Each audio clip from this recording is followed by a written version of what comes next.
did pests and diseases, and I'm going to put some stuff up there because they're photographs with references. I mean, pests and diseases, the good part was I see a lot of pest and disease problems. I also take a lot of pictures so I can give examples of it. The examples that I had on Saturday, most of them were extreme. Because if you go into a hive, just to digress slightly, if you go into a hive and see 1 or 2 cells that have European foul brood, most people would either miss it or go right on by. But I had actually an example of a frame that had probably half the cells had European foul brood. It was a real big mess. And Ken Wolchel's looking into it. We're sending samples down to Beltsville. You can't quite figure out what the origin is and why it would be that extensive in a hive. So yeah, sure.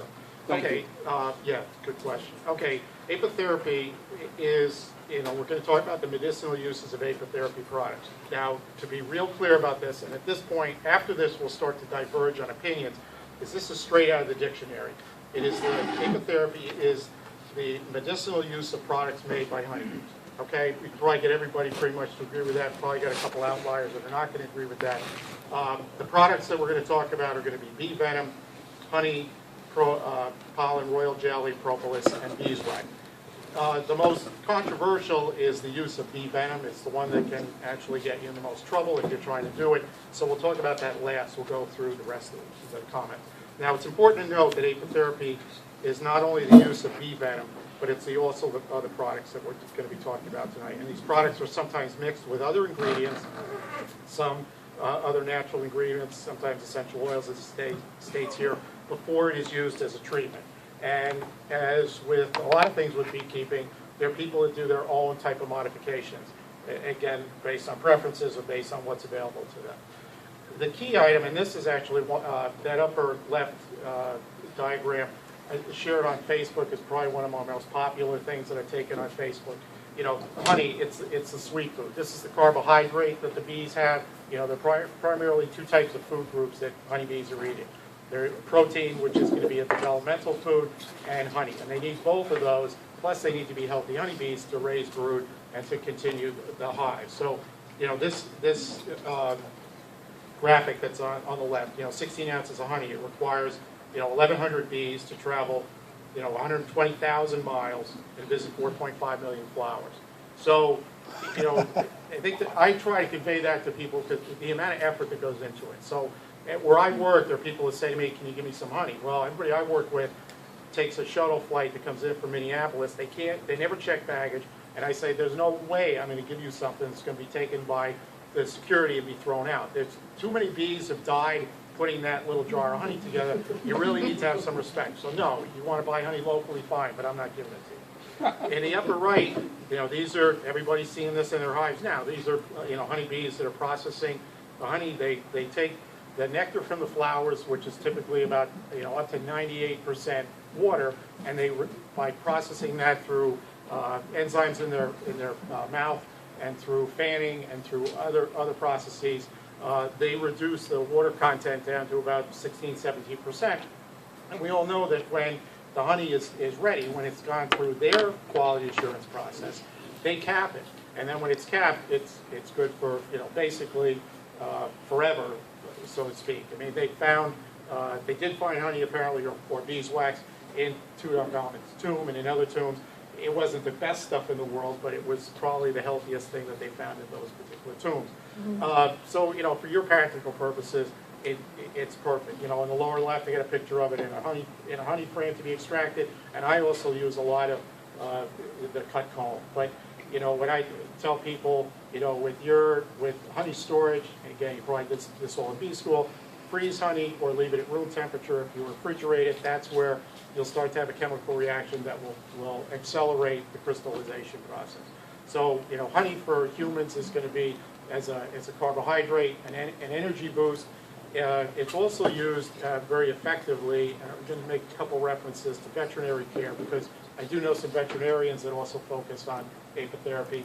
Honey has one of its cool properties, it has a lot of cool properties, though, is that it absorbs water. So when honey is put on a wound, whether a fresh wound or on a wound that has an infection, it absorbs water, and that's the inhibitor to bacteria that's in the wound. So this is one that Either it's been discovered by happenstance, or again, the Chinese knew about this, the Romans knew about this, the Greeks knew about this, that if you put honey onto a wound, it will help heal the wound by two principles. One is that it will basically starve out the bacteria that's on the wound, and it will also immediately provide to the wound directly, not in a topical fashion.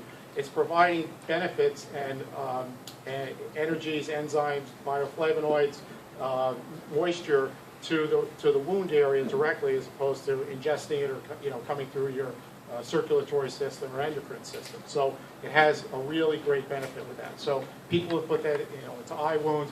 I've done it on my pets. I've done it on myself rather than an antibiotic, and it tends to work very well. As with anything, too much or incorrectly applied or incorrectly tracked, it can cause issues. There are some people that I know that are diabetics, and they say they can have certain types of honey depending on what the sugar content is, because there are several different types of sugar in honey depending on the source, on the nectar source. But I don't advise people to do that. I always tell people, go to a medical professional, because you don't want to give somebody advice. If you want to do something to yourself, that's fine. You've got your own choices. But giving people advice on what they can do is always something that's a little bit dangerous when it comes to a health situation. So again, honey, we're talking, it's a carbohydrate for the bees, it's an energy boost carbohydrate for us, but it also has curative properties to the skin and also to the digestive system. Although in the digestive system, it tends to break down by the time it's into the stomach. Now, honey, these graphs here, these were right out of actually the Wikipedia page, and it's a little bit out of focus. But basically, honey is made up, it's high energy, and can we get the focus? Where's my glass? Okay. So we've got, carbohydrates. This is, again, 100 grams, which is roughly 5 tablespoons. You've got, 80% of that is going to be carbohydrates. No fats, no protein in honey to speak of, unless you've got, pollen that's floating in the honey. But basically, you've got an awful lot of vitamins, you've got trace minerals. Again, it's going to depend on what the source is for the honey. But this is, and this is pretty amazing stuff. I mean, it's like the perfect food out there for nature. In the top right, that's a top 5 honey-producing countries. As you can see there, China, far and away, it's the highest producer. It also happens to be the highest consumer. Everything that deals with apitherapy, China is the largest producer. Royal jelly, pollen, propolis, honey, they are the largest consumers. So, they've got one heck of an industry, and as you can see it up there compared to the United States, I mean, they're basically eight times the size. Their population is about 10 times the size too, but it's pretty amazing what they can do in their area. The U.S. is still, we're a net importer of honey. China is a net exporter of honey, but they do consume about 80% of the honey that they produce. Going on to beeswax, these are the scales that are produced by glands on the bottom of the abdomen of young honeybees. It's part of the bee development, which again you probably covered in bee school or so. But basically, it's only young bees that are about a week to 3 weeks old, that can produce wax on a normal basis. There are some stress factors that can be put into place that can make bees reproduce, recreate or reactivate their wax glands if they swarm, or if there's a die-off in the hive and they need to do something. Bees have an ability to be able to reverse some of their glandular aging process, as well as accelerate their glandular aging process. So, what we've got here, beeswax used for pharmaceuticals, makeup, candy. In the upper left, that's actually from Taiwan. The guy that I worked with, he had just chunks of this stuff about the size of a cinder block that he was getting out of several a week with the quantity that this guy was dealing with. In the upper right, I like this. This is an improvised solar melter. You've seen some of the complicated ones. The one in the upper right was essentially free. That's actually a styrofoam cooler that has a black trash bag in it. So the styrofoam cooler, I think, came from the junkyard. So the black plastic bag is probably about 2 cents or something like that. Put that to line the cooler. and then on top, then they put a plate with a colander underneath it to filter some of this stuff that came out, and then a plate underneath where that wax ball is. On top, they just put pieces of glass, and the temperature inside of there really gets incredibly hot. So it melts the wax, leaves behind the propolis, any other impurities, and the wax comes out really great. One of the things that my mentor does, and he's been doing it now for 60 years, is he puts his wax, when he's going to melt it, inside pantyhose. And he walls up the pantyhose because propolis and other impurities, like bee parts, etc., that might be in the wax that you're harvesting, will be held back, and the wax that comes out, I think in pretty much every contest that he's been in the last 20 years, he gets first prize for the quality of his wax. So, you know, it's a very good way, an easy way to store the wax, and also put it into the solar melter to purify it. Bottom left, you got some examples of what can be done with wax, and on the right, you've got these that are making wax. Now, the two types of wax that you're looking within the hive is going to be the comb wax or the fur comb wax, and then the wax that's on top of the cappings for honey. Now, bees use, and this is again where health of the hive and health of the bees and the age of the bees is pretty critical. It's the young bees that make the wax flakes that are then used either to make comb, or it's critical that that's the wax that they use to put on top of honey. Honey cappings are all new wax. They are not recycled wax. The bees will not take used comb and recycle that. They will take comb, recycled comb like cappings from brood and also from burr comb or queen cells that are cut down, and they'll use that for brood because they'll purify it or sterilize it with use of propolis. The cappings that are on top of the honey, those are the ones that are most prized either by the pharmaceutical industry or as individuals that are using wax for creams or for lotions or soaps. It's the highest quality. It's the best wax that you're going to get. It tends to be white, and it's the best stuff to use. Now, for ingesting this, either taking wax, some people will take it straight. If you've had cut comb, or you give cut comb to people, you got to tell them take a small piece, because once the honey's all gone, you're stuck with a unflavored piece of gum that's a little bit hard to chew. Most people spit it out. Well, if you eat it, because of the chemical makeup of the wax that's in it, it breaks down in the body, and it has been found to have good benefits for the digestive system. Since the most common way of taking apitherapy is by ingestion, you know, honey has it's considered a good, it's a good boost, but it's also good for cleansing. Again, this is the written statements that have come out. It's good for cleaning, helping to clear the liver, clear the kidneys, clear the digestive system. Same with wax. It's considered to be very good for the digestive system and clearing out.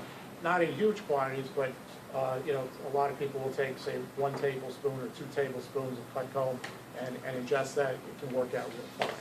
So, wax, again, for the digestive system, for either providing, essential oils and the minerals that are within wax to the body as it goes through the digestive system. That's where the benefits come from. Okay, pollen. Now, this is one that I've been at a couple meetings where people have actually gotten into fights over the discussion of pollen. Pollen, it's collected from flowers. It's primarily protein. It is the protein source for honeybees. The protein is needed for the development of young brood, for the creation of royal jelly, as part of the metabolism process within the bees that are making royal jelly. And it also has bioflavonoids and enzymes that are in it. So it's a wonderful source of natural protein. It's carried back by the bee's hind legs. And adult and immature bees need pollen, and they need the nectar. Mostly, the adult bees, the workers, are not, once they stop making royal jelly, their metabolism, their physical development has developed to the level where they're not really eating bee bread. But you do need the bee bread for the brood, and also for the younger bees to generate the royal jelly for the queen. Now, it's considered one of the best vegetable sources of protein. However, most of you, if you either look in your own hives or you go to a health food store and get a jar of pollen, you're going to get it in the upper left. Well, the stuff in the upper left, those are basically like the pollen baskets that are on the hind legs of the bee. If you broke those up, you'd end up taking a look at the stuff that's in the upper right, which is what the individual pollen granules are. this is where some of the fist fights can start at some of the bee meetings, because the basic comment would be that those little things in the upper right that look pretty nasty because they're magnified like a billion times, they're silica, or basically it's glass enclosed protein. So when you take the stuff in the upper left and you sprinkle it on your cereal, or you eat it however you eat it, your body doesn't process glass that well. So very little, except for broken pollen granules in the upper right, are going to basically flush through the system. The other comment that comes up at the Apitherapy meeting is that when people take pollen or they eat pollen as a way to try to develop some kind of tolerance for allergies, etc., the comment is that the bees are picking up pollen that is from the flowers. You're breathing pollen that's airborne. So it's a different type of pollen, it's a different type of plant. But people see a benefit from it. So if there's a placebo effect or a suggestive effect, I have no problems with that. And a lot of beekeepers will say, for God's sake, don't tell the public because we make a lot of money off of this stuff. So again, mum's the word, you got to stay quiet about it. However, the one bit of pollen that you can have, and anybody can have this stuff, is the stuff that's in that lower left, which is the bee bread. And that was taken about 2 weeks ago. I'm not sure what the heck plant is now sending out really, really good orange pollen. But we've got some hives around me that are just packing the bee bread with orange pollen. And that on the right, that's a hive tool, but that is a couple of cells of bee bread. And bee bread, those little balls in the upper right have all been broken down and it's been turned into a paste, which if you go into your hive and you go in and scrape that stuff on the lower left and eat it, it's absolutely wonderful tasting stuff, because it's either being processed and it's a combination of protein and pollen that's been broken down, mixed with honey, and also mixed with some other enzyme secretions by the bees as they're processing this, and the yeast that are involved in making bee bread. But that is fully digestible. The problem is trying to get that to market, because it's very, it goes bad, it goes rancid very quickly. So you as a beekeeper have the advantage of being able to go out with your hive tool or with a knife, taking a couple granules of this, and it's like a candy. It's a little bit of a chalky texture to it when you're eating it from a texture standpoint, but its flavor is fantastic. And of course, it's different flavors depending on what the source of the plant is. So the stuff in the lower left, if we can figure out in volumes how to get that to the public, then we can tell them that the stuff in the upper left that we've been selling them isn't quite what we thought it was. It's like about 1% effective. The lower left is about 100% effective. And it also has the mix of the honey in it, so you're getting proteins, you're getting carbohydrates, you're basically getting, that's what makes bees as, a perfect developing creature as it is, and is the best thing for humans. Propolis, that lovely stuff. Okay, propolis, that could be anybody here's inner cover either now or in a couple of weeks. So it's, propolis is what the bees use. They get it as a source for propolis, or where they find the best propolis is right at where a new bud or a new leaf is exiting a branch. It's considered a, from the plant standpoint, and mostly it's trees, but it can also be bushes. It's actually a way to protect that opening in the small branch or twig that's on the tree from any kind of bacteria getting it. So it's a protected source for the plant.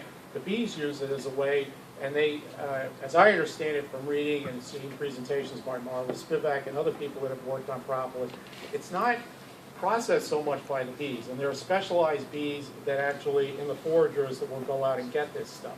It's basically brought back on their legs. It kind of looks like this, or pretty close to it, except this is probably a little drier because it's been out and exposed to the air. But they basically apply it directly to any holes in the hive, any openings that they need to cover over. So it's used by the bees as a way to hold things together, but also to suppress bacteria and viruses.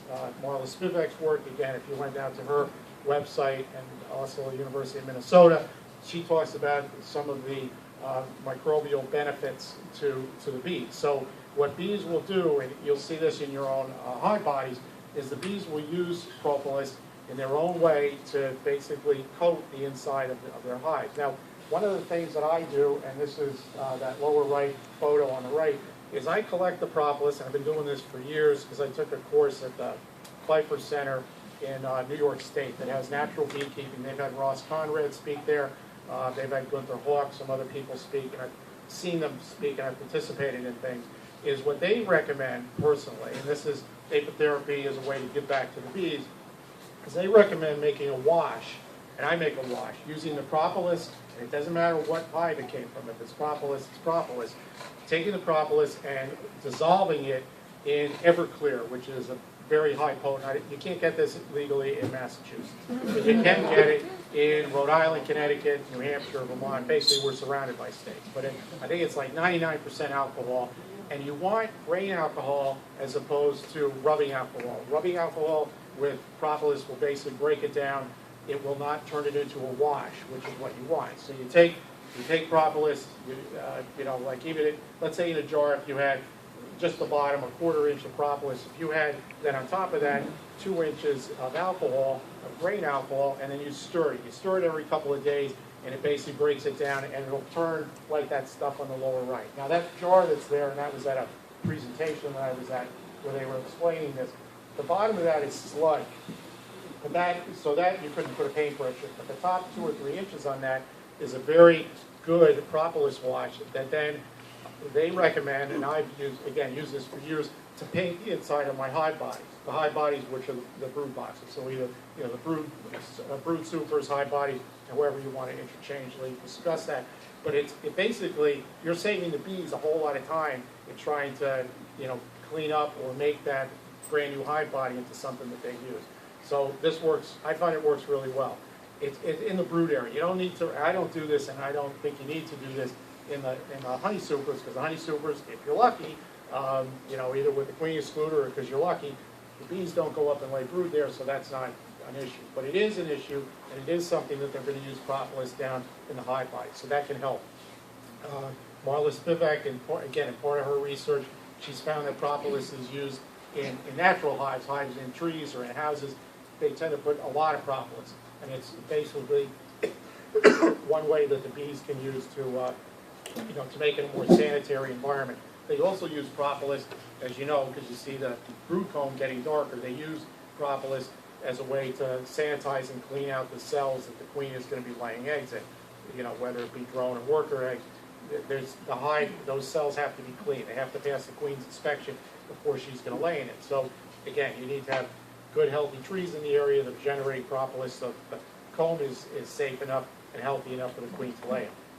Everything's got interdependencies. The hive has to have healthy bees. It has to have multiple generations and ages of bees. It needs to have good food. It needs to have a lot of sources out there. The water source is everything. It gets pretty complex. So that works out pretty well. Now, as far as the ingestion of it, it's also considered that propolis, as it breaks through the body, it does not pass through the body as the pollen granule as well, or the basket. But it is considered to have some benefits in the suppression of bacteria and viruses that, again, through the digestive tract. Now, some people have had some luck, or have quoted having some luck in taking propolis with cancers and some awful stuff in their digestive system, right through their digestive system. They've seen benefits in healing. They've seen benefits in suppression. And again, if you're going to do this, or somebody who's going to, because I have people that ask me for this stuff, particularly hive, that dark comb that comes out of a hive in a house or something, not brand new comb. That's basically you're giving them honey and wax.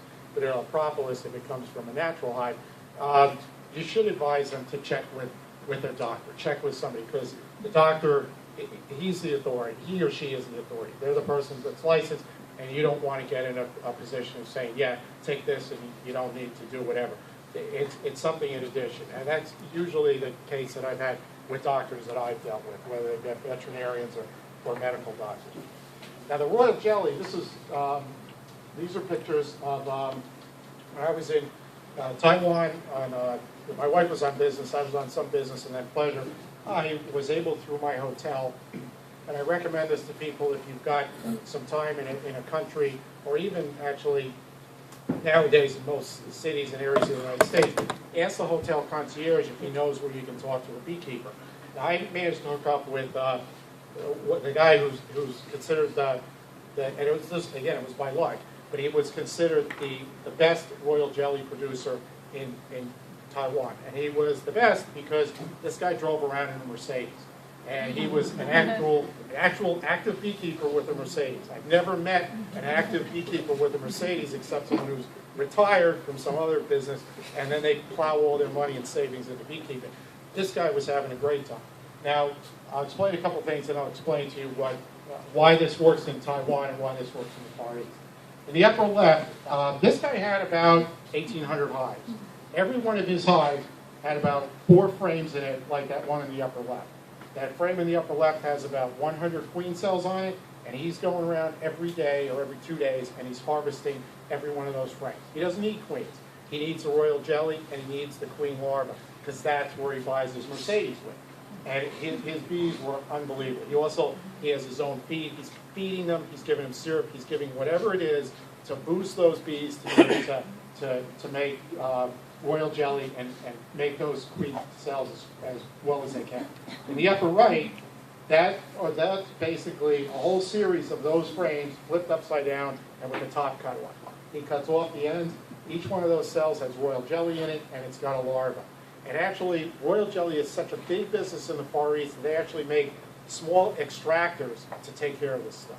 I mean, that's the scale that they've done. They actually use extractors. They put in these frames, line them up, and spin them out. In the lower left, this was the beekeeper's wife, and that was his grandson getting his first lessons in beekeeping. And his wife was going through and actually putting a little bit of royal jelly in the base of cleaned out queen cups on frames. And they had hundreds of frames like this. And then his son, who was going to be taking over the business, this guy was transferring larvae from frames, or eggs, very young larvae, 1 day old. He doesn't want anything older than that. This guy's got this down to incredible science.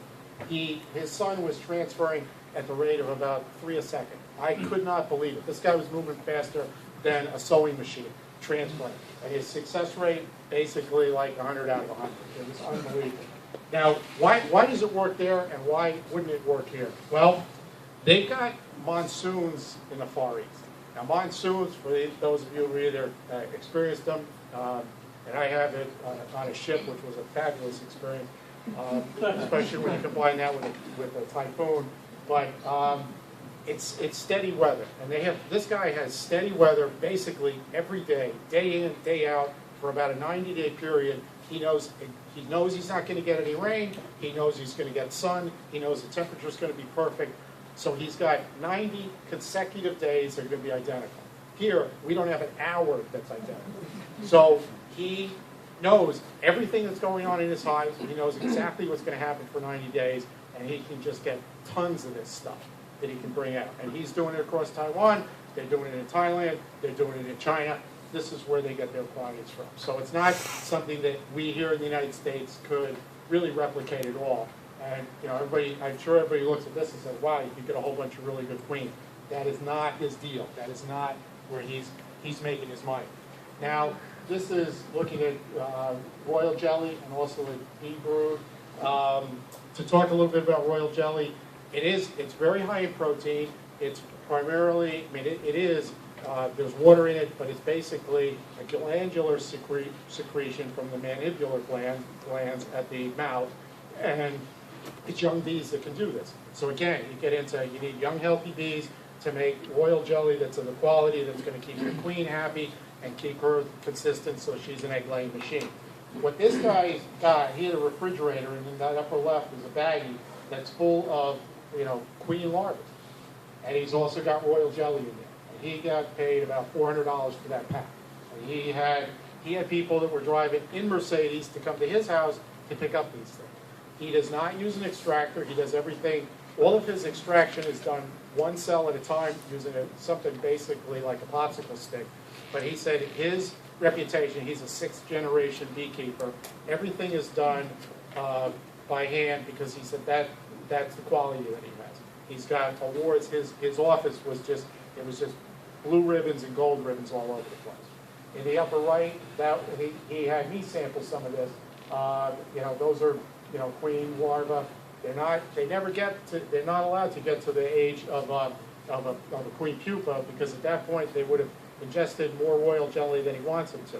So he wants the larva to grow to just about pre-pupa, because that's going to be large, very visible larva that he can sell to others. And he hands this off, and it goes to the best restaurants in downtown Taipei and other locations. He makes a fortune. Now, another beekeeper I met, and that is me in the lower right, I don't actually remember this photograph being taken, because this guy, what he did was he went around and got honeybees and wasps and a lot of really nasty flying stuff. He removed them from houses. He then killed them in alcohol, and then he turned them into drinks. And these drinks, those are floating bees, some pretty large ones in there. And we went through a number of bottles that day, and it was quite an experience. Like I said, I don't actually remember that picture being taken, but it was a lot of fun, and I survived, so that was pretty good. This is another way that they take it. They'll eat the whole bee. Yeah.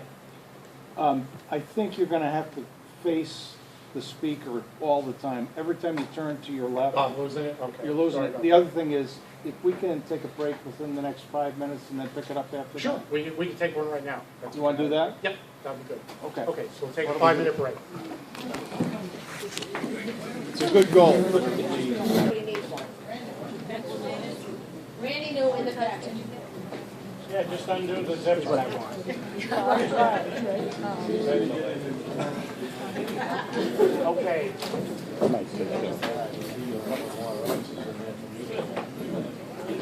Okay, now, departing from royal jelly and other consumables, we'll now go to the Venom Therapy. One of the big things, and I constantly get calls about this. People say, I'd like you to come and assist me with bee venom therapy. The advice from the American Apitherapy Society, and it's that's one of their meetings in the upper left there. The upper right picture is actually me getting stung by 2 bees at once. A couple of years ago, lower left is a bee setting the hook, and in the lower right, this connects into acupuncture and bee venom therapy. But the Apitherapy Society, and we're going to talk about them in just a couple of minutes, will say very clearly, unless you are a medical professional, unless you are licensed to provide injections or provide medical services to people, if you do this, if you apply a bee to someone intentionally, even at their request, you could be in really big trouble from a financial liability standpoint, but also from a criminal standpoint. So you need to be really careful about this. You can advise people on what to do, and we're just going to briefly touch on that, but I'm going to give you some references to this. But what the American Apitherapy, when the class I took, and Ross Conrad and I were actually at the same table for this, what they said, it was the meeting, it was down in New York a few years ago, but more than half of the class members there were actually licensed acupuncturists from different areas in the country. And there are licensed acupuncturists in the Boston area. Most states have some kind of licensing. Those are the people that were learning how to do this, because there is a connection, or at least from their standpoint, from an acupuncturist standpoint and bee venom therapy standpoint, there is a connection to acupuncture key points, major junction points, and divergent joints on the body for where they will apply bee venom therapy. And it can also, they have books, and I'll reference some of those books, as far as what quantities should be applied. Because as you know, people react differently. Their recommendation, and some of the bee schools talk about this, is the most dangerous, the best bee sting is one someone else gets, right? It's not you. The worst one that you can get is typically the third one of the season.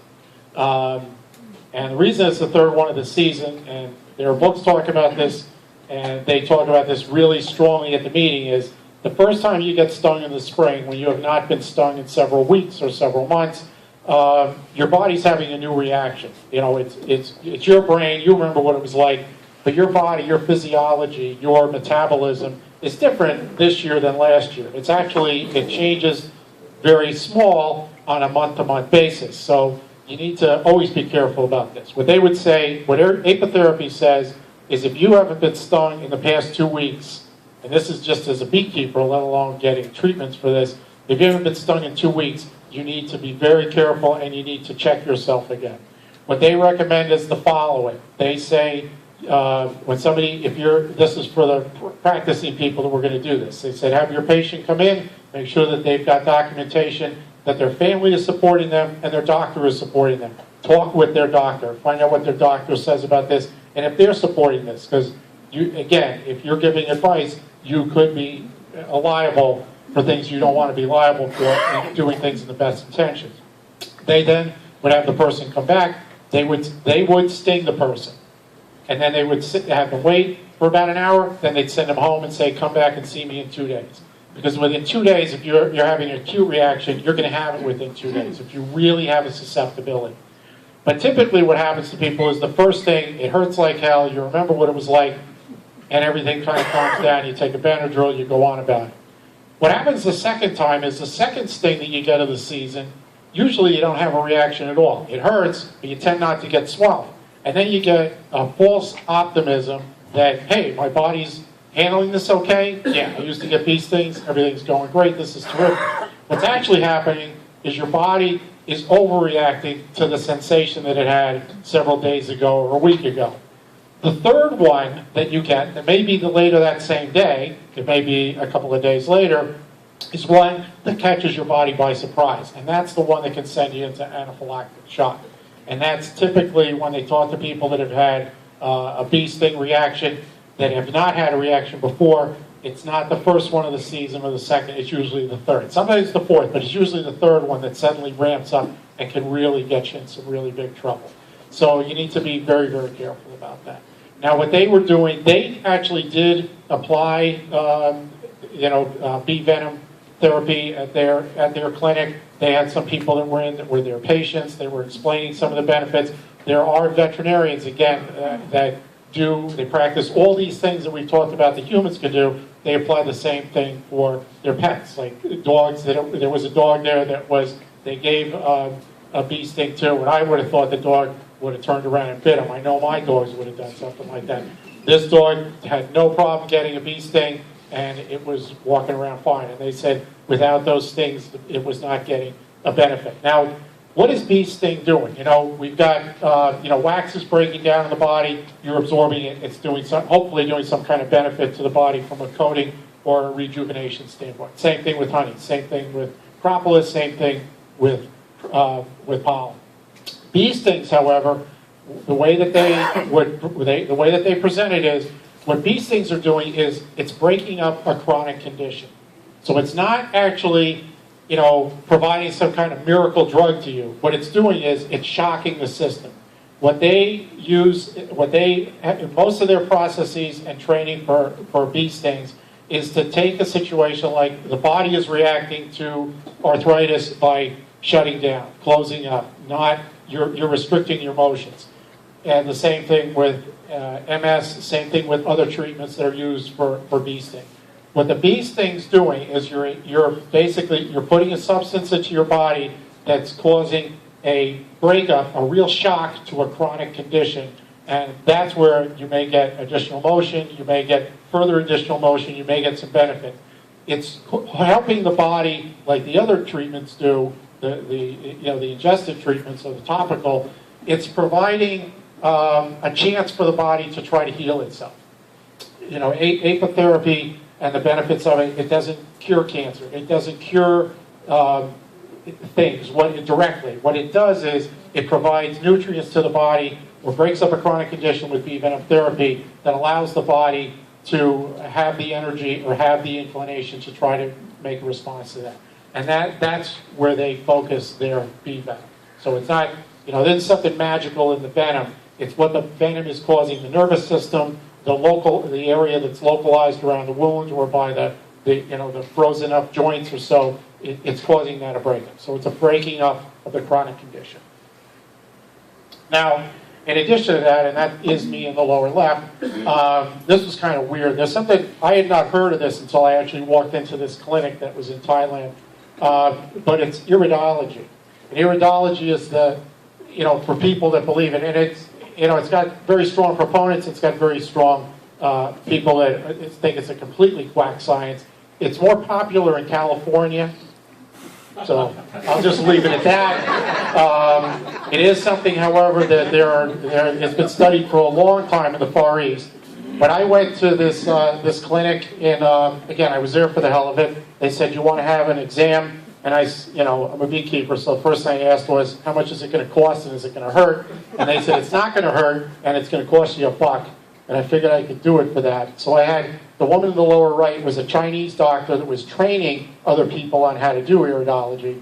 And in the upper left, that's a diagram that they use. It's been translated to English. Most of this stuff is all in Chinese characters, but they have the left eye and the right eye, and they use that a mapping to basically map the identification of blood vessels that are seen in the iris. I mean, to look for the health of an area of the body based on the condition of the iris. Now, I'm kind of skeptical. You guys probably are too. You've maybe never heard of this thing.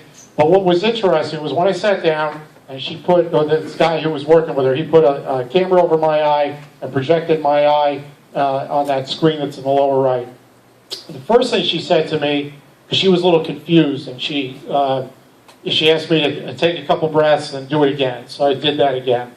And I never met this woman before. I never met her since. And she asked me, I'm having an issue here. And, first thing I'm figuring is she's going to tell me I was supposed to be dead about 2 weeks ago or something like that. And she goes, when was the last time you smoked? And I said, I don't smoke. She goes, well, you're not smoking today, but when was the last time you had a cigarette or a cigar? And I said, I've never been a smoker. She sat back and she said, that's what screwed me up. She said, in the Far East, she said, I'm either dealing with heavy smokers that are Chinese or Japanese origin, or I'm dealing with people from the Middle East that are heavy smokers. And she said, I've never seen such a clear circulatory system in years. She said, everybody that comes in, she goes, you've got a circulatory system of like a kid. I never see someone that has this. So she said, so that's really good. She goes, because then I can give you a really good assessment. There aren't these other blockers that are causing my review. So, that first bit of news I gave her. I told her that I didn't smoke. She confirmed that I didn't because the eye looked really good. Then she said, here's what I'm going to tell you. She said, I think you had an operation in your lower abdomen when you were about 6 months old. And I said, that's true. And she said, I also think within the last 2 years or so, you dislocated your left arm. And I said, that's true too. And she said, other than that, you really haven't had any major medical issues. And I said, that's true too. So I don't know how she came up with that, but she was spot on. And all she said to me was, everything about your circulatory system is good. She said, I'm not seeing any developing problems with arteries or veins anywhere in your body. Everything seems to be functioning well. And she said, I hope you think you got your dollar's worth. And I said, that definitely was worth $1. So again, they do practice this on the West Coast. It's considered part of apitherapy because they do use bee venom when they apply this. So it was interesting. You might, just look it up. But they're very, again, like anything, they're really strong proponents. They're really strong detractors of this. Now, organizations, the American Apitherapy Society, of which I'm a member, and I think it's $15 a year, maybe $20. But basically, I've got their disclaimer on this. I mean, the website's pretty easy. Some of this stuff is free. Basically, anybody can get to it. Other stuff, they want you to be a member. You can get access to papers. And they attend, like Apimony every 2 years. They attend EAS. They attend other conferences. The president is a woman, Frederique Keller, who happens to be on Facebook. They have a Facebook page. I'm pretty sure anybody can get on it, so I don't think it takes much effort. But she posts things up, and she has a clinic, and she has presentations down Long Island. But what they state here clearly is the information contained on these web pages is not intended to be a substitute for medical evaluation by a competent, licensed professional. American Apitherapy specifically disclaims any liability arising from direct or indirect information contained on these web pages. A lawyer probably wrote that, but they're still in business and they haven't been sued. Vying and even conflicting views are held by other segments of the medical profession. The information presented on these pages and all their links is intended to be educational and is not intended as a basis for diagnosis or treatment. They have to say that. They're smart about it. They want you to be careful about it. One of the things that they talk about when they have, conflicts or they have challenges, because sometimes at these meetings, they will have people say, look, I'm a medical doctor, I do this, I think, you're doing a terrible disservice, you're doing whatever. What the pharmaceutical industry and the medical profession will say that is correct, I mean, you may disagree with some of the uses of it, but what the pharmaceutical industry will say is, if I give a patient a pill and I tell them that it's 100 milligrams of doxycycline, it is 100 milligrams of doxycycline. Unless you as a beekeeper are doing a deep analysis of the honey that you're giving to someone, the propolis, the pollen, you don't know what that dosage is. So what you used in flowers last year in pollen may be different than this year. So that's their difference. So that's why what apitherapy, American Apitherapy talks about, again, it's providing nutrients to the body, either topically or ingesting-wise, bee venom to break up chronic conditions. There are a lot of doctors that practice this too. There are a tremendous amount of doctors. You may have had somebody speak here. There's a gentleman who runs a clinic that essentially it's apitherapy with burns and with wounds down in Rhode Island, and he's spoken at Rhode Island beekeepers in Bristol County. He was a doctor for decades before he got into this subject. So it depends. There's some sense of adventure, but trying to do things right. So either for your own benefit, for the benefit of others, just be aware of that. But you can get some really good, if you spend an hour on this website, you'll get a good overview of what they think is practical and impractical and safe but not so safe. Now, the popular available books, some people mentioned to me, I will give this PowerPoint presentation to your club. They can put it up so you can see these references. But, Health in the Honeybee by Charles Mraz, a lot of people have that. There are still people in some of the organizations in Massachusetts that dealt with Charles Mraz when he went around and was teaching people this stuff. Curative properties of bee venom, that's one of the popular ones. Acupuncture, actually without needles. That's, again, the tie-in between acupuncture and pressure, acupressure, which is not using needles, which basically you can apply on people. They have to let you do it, of course, but you can apply acupressure. The Bible of Bee Venom Therapy, this now is in print again, but it was really tough to get by this Bog Beck. He was actually the mentor to Charles Mraz. He was a doctor in Midtown Manhattan. He had a hive out of his window of his office and also apparently on the building, but he was the guy. It's like everybody who's really good, like, in anything, and in beekeeping, you got Kirk Webster, you got Mike Palmer. People look at these guys as being really great. Well, talk to these guys about who their mentor is and how they were motivators. So Mraz, everybody looks at him as being really great, but he took the knowledge that was given to him and applied it. All this building and passing down knowledge is what's really so critical. These other books that are here, again, you'll get this posted so you don't have to write these things down. The break, though, this is kind of, this Apitherapy 101, Parathodos, for all, by Moses Aziz. He teaches sometimes at the American Apitherapy meetings. It is in Spanish with photos. I can tell you just relying on the photos is going to get you in trouble, so you better, he's trying to get it translated to English, but it's about a 300-page book. I've got the Spanish version, but I know some Spanish, but I certainly don't know enough to try to do anything with the information that's there. 4 Paws and 5 Directions, Chinese medicine for cats and dogs. A lot of people have gotten some good benefits out of this. And then, of course, there's a complete idiot's guide to acupuncture and acupressure. It's again, very practical book. So it's, all these things would give you a better idea. Because if you, people always ask me about, can you tell me about apitherapy? Where does it come? It's not only bee venom. There are things that you need to be smart about. There are also things that you or the general public can look up to become aware of it. So that actually concludes my presentation. Again, it was supposed to be overview. I didn't want anybody, I deliberately did not want anybody leaving here thinking they were going to be qualified to sting somebody or do something. These are all to be very careful. You have to make up your own decisions, and your victim or friend who's going to do this also has to make up their own decisions. So thank you very much.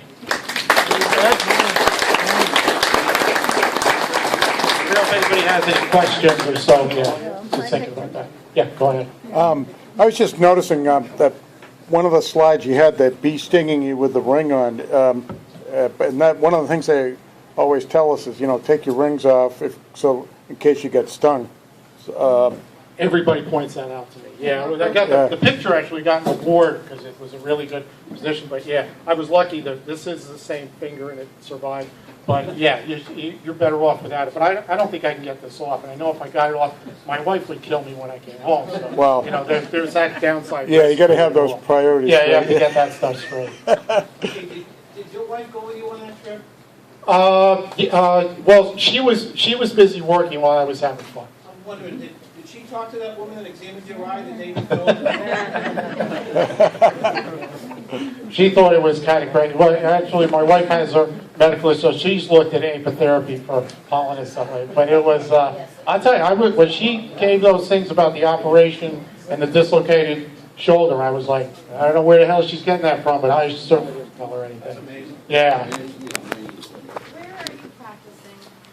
We're in Norfolk, and I go around and I don't know if for those of you who have had the pleasure, I know Bruce put that down, I don't want you hurting yourself, but Jane Sloboda, who's very active in beekeeping, she does like 40 bee stings, and she has helped people. I've helped people as far as identifying junction points on their body, you know, basic ones tends to be with the hands for the ones that are regarding, you know, hand, you know, arthritis, elbow arthritis, etc. But helping identify those, some of the books have those, or I've assisted people with some of that. But you can, again, as long as people understand that you're not the one who's going to take the bee and put it on their skin, or you're, you know, one of the things they did at that Iridology and Bee Center was they were ripping out, and then they weren't killing the bees right away. They were letting them thrash around, but they were pulling out the venom sac and then using that to apply, they were calling them mini stings. You know, they were saying they could actually, instead of, because I think it's 3 microliters that's in a bee sting. So, you know, 3,000ths of a liter that's in a bee sting. So they actually, in Thailand, they were saying that they could actually give up to 20 micro stings from a, I know I couldn't do it, but that's what they were training people to do, to be able to get that kind of evenness with applying the sting. Sure. Yeah. Do you have people coming to your house to pick up jars of bees, or do you ship them? Well, I have given or sold like some of the Propolis washes and the pollen and stuff. Usually in your own organization you'll have people that will have that, but the Propolis wash, that, yeah, I've made those up in you know, small container, because it goes a long way. You know, the bees are making it thicker. You could really make a wash out of this. You know, from what you get Propolis out of a hive in a year, you could probably do all of your hive bodies then the next year. I was saying jars of bees. For doing that? No, they actually, on their site, they actually have a design for, usually it's like 20 bees in a small container. It kind of looks like just a larger queen cage, effectively, with holes in the top. And yeah, I've definitely done that. I'm sure people here have sold bees as well too, because you want them close, and then you want to use them really quick. Yeah, and you don't want young bees either, because even though the young bees have, you want adult bees, you want foragers, you want guard bees at the entrance, because the young bees, while they have a stinger and they have the venom sac, they do not yet have the venom produced. So you're going to get a sting. It's going to hurt, but it's not going to have the amount of venom that you're going to want in a bee sting. So you want older bees. That's a case where you don't want bees from the, you know, mite checks. You want bees that are in the brood area. You don't want bees from the brood area for bee stings. Okay. Yep. Well, I have osteo. Uh-huh. So where's a good point for sting? You'd have to look at the range of motion, but it tends to be usually right on the knuckles. Right on the knuckles. Yeah. But again, I would look in the books and talk to someone about getting that treatment. But that it tends to be that. For skin or extremity arthritis, it tends to be right on the joint. There are some though, if it's not specific to joints, where let's see, there's one in the palm of the hand. There's also a little way above the wrist where they have the application. And these books, the books that I mentioned up there, they have the mapping. It'll tell you where to do that. And also Frederique Keller, I don't think she has a book, but she has papers that explain where things are. She did this with me a couple of years ago when I took the class with her, but she had different points where using a bee sting to actually help induce sleep, which that sounds kind of counterintuitive, getting stung and then going to sleep, but unless of course you're dying or something like that. But yeah, but she was very good with that, and an acupuncturist or an acupressure person could probably assist you with that. Yeah, yeah, right.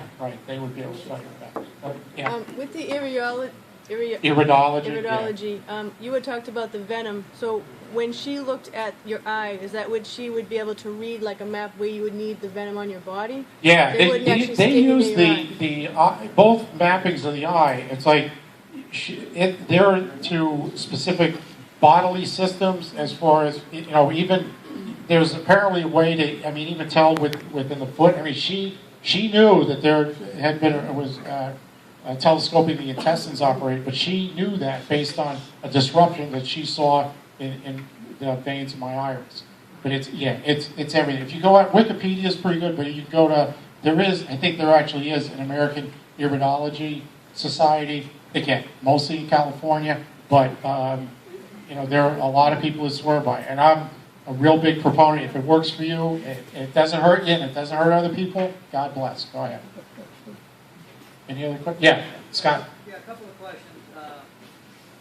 Is there any documentation in Asia with bee sting therapy and iridology, say, showing improvement? So saying getting bee sting therapy for a certain amount of time and then doing the iridology and it's showing improvement in the liver? I haven't seen it, but this doctor and this Apitherapy center, they presented it that way. Yeah.